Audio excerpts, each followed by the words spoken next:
Halo teman-teman pecinta lur film, balik lagi bareng gue, Ferry di Narasi Cerita. Tempat dimana kita ngebahas film-film seru yang penuh aksi, ketegangan, dan adegan brutal yang bikin kalian betah nonton sampai akhir.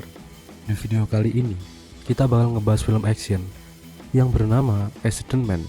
Film ini mengisahkan seorang pembunuh bayaran profesional yang dikenal karena keahliannya membuat setiap kematian terlihat seperti kecelakaan biasa. Namun, saat seseorang yang paling berarti dalam hidupnya menjadi korban, semua aturan pun runtuh. Misi yang biasanya rapi berubah menjadi balas dendam pribadi. Dan satu persatu musuh lama pun mulai bermunculan. Tapi, sebelum kita masuk ke alur ceritanya, jangan lupa like, subscribe, dan tulis komentar kalian. Karena dukungan kalian bikin channel ini terus berkembang. Oke, tanpa berlama-lama lagi, kita langsung masuk ke alur ceritanya.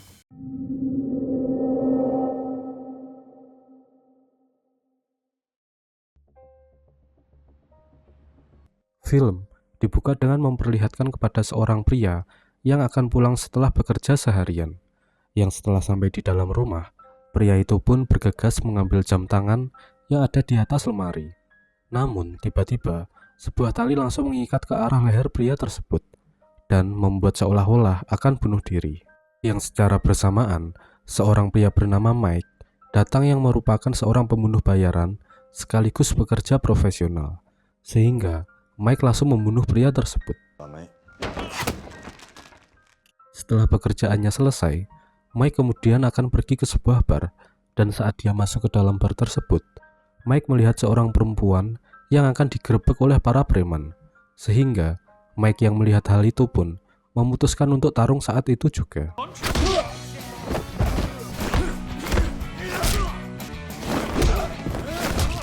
Setelah puas mengajar para jamet tersebut, dia kemudian pergi ke sebuah bar, tempat perkumpulan para pembunuh bayaran, yang mana di dalam bar tersebut dikelola oleh seorang mantan mafia yang bernama Ray, sekaligus guru yang telah melatih Mike untuk menjadi seorang pembunuh profesional. Ray, yang telah lama pensiun, kemudian membangun sebuah kelompok rental jasa pembunuh bayaran. Di sana, Ray juga merekrut para pembunuh sadis di berbagai daerah, yang diantara mereka yaitu seorang pria brutal bernama Cliff, dan cara membunuh yang digunakan yaitu memakai sebuah kapak besar untuk membuat korbannya hancur berkeping-keping. Kemudian ada Pete, si tukang racun yang membunuh target dengan menggunakan bahan-bahan kimia. Dan meskipun tampangnya seperti alien, Pete adalah pembunuh paling terampil, karena setiap target yang dibunuh, orang tersebut tidak akan menyadari jika dirinya sudah diracun. Selanjutnya, ada dua orang mantan pasukan khusus yang beralih profesi menjadi seorang pembunuh bayaran, yaitu Mike dan Mark. Mereka berdua adalah seorang mantan tentara yang pernah bertugas di negara Afghanistan untuk menumbangkan setiap musuhnya. Selanjutnya, ada seorang wanita ahli samurai yang bernama Jen, yang mana ia adalah seorang mantan tentara asal Amerika Serikat. Dan anehnya, si Jen ini memilih menjadi pembunuh bayaran dibanding harus berumah tangga.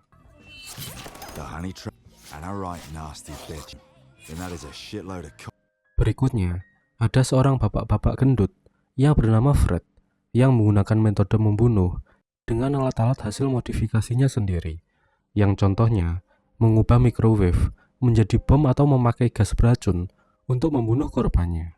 Untuk anggota yang terakhir, yaitu seorang pria tua yang bernama Milton, yang harus bertugas menjadi penghubung antara klien dengan setiap anggota-anggota mereka, sekaligus orang yang bertanggung jawab membagi penghasilan kepada para pembunuh bayaran. Dan kelompok yang telah Ray bangun mempunyai sebuah aturan ketat, yang contohnya tidak boleh saling membunuh sesama anggota, apalagi sampai cekek-menyekek. Terutama dilarang keras mencari tahu identitas klien yang menyewa jasa mereka, dan jika sampai itu terjadi, maka semua pembunuh bayaran akan langsung mengeksekusi orang tersebut. Hingga tidak lama setelah diperkenalkan kepada semua anggota, di sana Milton mulai mengajak Mike berbicara empat mata di ruangan lain, yang di saat itu dia mendesak agar Mike segera menyelesaikan misi yang selama ini belum diselesaikan, karena kliennya ingin sekali targetnya cepat-cepat untuk mati. Hingga keesokan paginya, Mike mulai mempersiapkan senjata sniper rakitan dengan mengintai target di atas gedung. Dan setelah mengawasi selama beberapa jam, alhasil Mike membuat kesimpulan dengan menembak mobil yang sedang melintas agar target tewas tergencet mobil tersebut. Setelah selesai dengan tugasnya, Mike langsung pulang dan melanjutkan latihan fisik.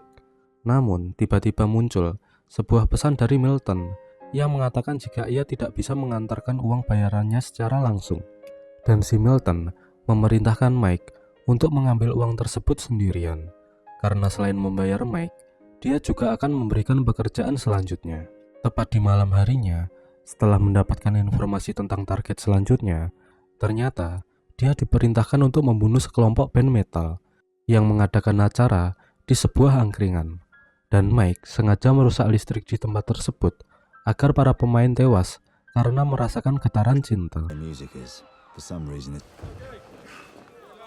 Selesai dengan misinya, kemudian Mike akan mengambil uang bayaran ke tempat pertemuan. Namun, tiba-tiba seorang pria langsung menyerang Mike tanpa ada alasan yang jelas, sehingga Mike langsung melawan saat itu juga.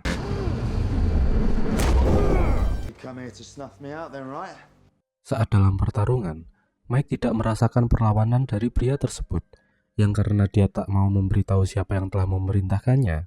Alhasil, Mike langsung membunuh pria cupu tersebut.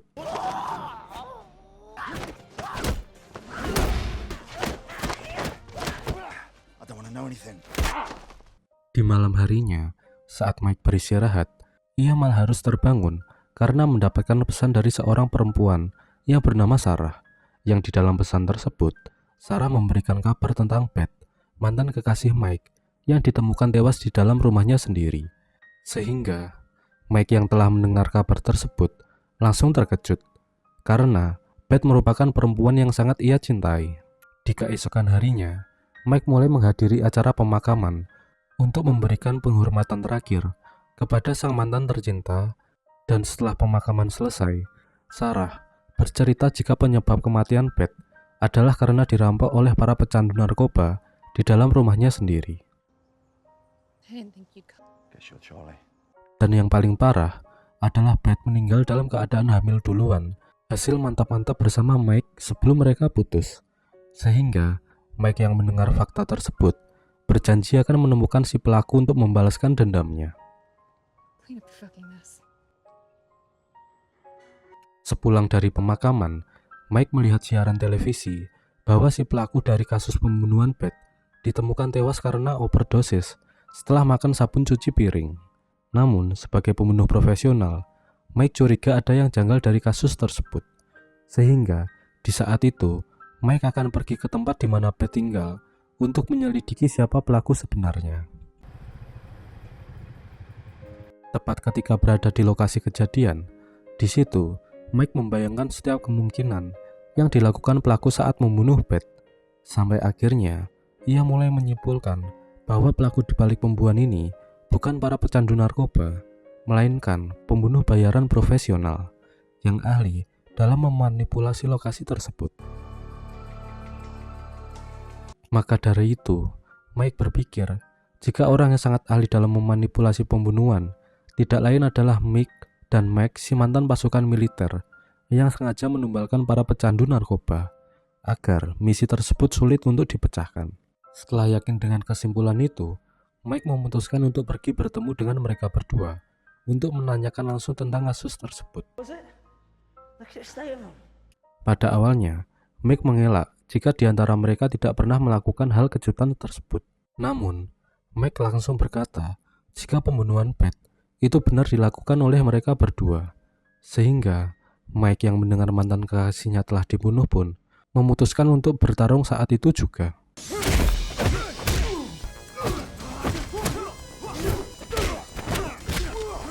Dalam pertarungan tersebut, Mike sedikit kewalahan karena melawan dua orang sekaligus.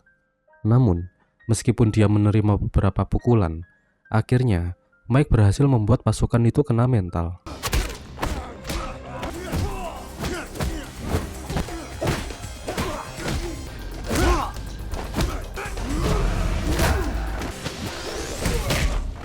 Tapi, Mike yang masih ingat jika kedua rekannya adalah sesama pembunuh bayaran, kemudian memilih untuk meninggalkan mereka tanpa membunuhnya. Tepat di malam harinya, Mike sampai di markas para pembunuh bayaran untuk mencari si Milton. Namun, sayang dia sudah tidak ada di dalam markas tersebut. Hingga, Ray yang merupakan pemimpin mereka langsung melarang Mike untuk memperbesar masalah pembunuhan ini. Namun, Mike yang kekeh tidak peduli terhadap aturan, akan tetap menyelidiki tentang si klien yang telah membunuh mantan kekasihnya. Sebelum lanjut ke cerita, film flashback saat Mike masih bocah ingusan, yang dimana Mike adalah anak sebatang kara yang bekerja sebagai pedagang koran, dan tidak lama kemudian teman-temannya datang dengan mengejar pria tersebut, sehingga mereka langsung membuli dan memukul Mike secara habis-habisan. Hingga di suatu hari, ketika Mike dikejar gerombolan tersebut, ia langsung bersembunyi di tempat gerung para tetangga, yang tanpa sengaja ia melihat seseorang yang nampak sedang masuk ke salah satu rumah secara perlahan-lahan. Dan saat pria itu keluar, tiba-tiba melihat kejadian tersebut, sontak dia langsung mengikuti dan merekam segala aktivitas yang dilakukan oleh orang tersebut. Dan pria di balik semua pembunuhan yang terjadi ternyata adalah Ray, yaitu atasan Mike saat ini. Sampai akhirnya Mike mulai memberanikan diri bertemu dengan Ray secara langsung untuk meminta diajarkan membunuh, supaya ia bisa balas dendam ke para jamet-jamet yang telah membulinya. Setelah melakukan adu ceplek, pada awalnya Ray akan membunuh Mike karena identitasnya telah diketahui oleh orang lain yang karena dia tidak memiliki anak buah, akhirnya setuju untuk melatih Mike, asalkan dia tidak membocorkan aksi bejatnya kepada orang lain. Entah karena apa, tiba-tiba Mike merasa kagum kepada si Ray, karena di setiap orang tersebut membunuh, tidak ditemukan barang bukti dan jejaknya pun sulit untuk ditemukan. Dan yang membuat dia semakin terlena, yaitu Ray memiliki ribuan metode untuk menghabisi korbannya. Di beberapa hari kemudian, Mike langsung terjun untuk menjadi seorang pembunuh.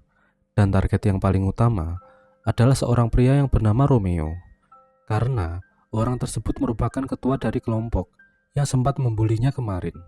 Yang karena Mike sekarang sudah edan, kemudian menyimpan sebuah uang di teras rumah milik orang tersebut. Dan setelah ia datang, jiwanya pun berubah menjadi psikopat. Sejak saat itu, Mike sudah resmi menjadi seorang pembunuh bayaran dan mulai dilatih keras agar bisa melawan target yang akan dibunuh, termasuk memanipulasi keadaan agar jejak pembunuhan tidak diketahui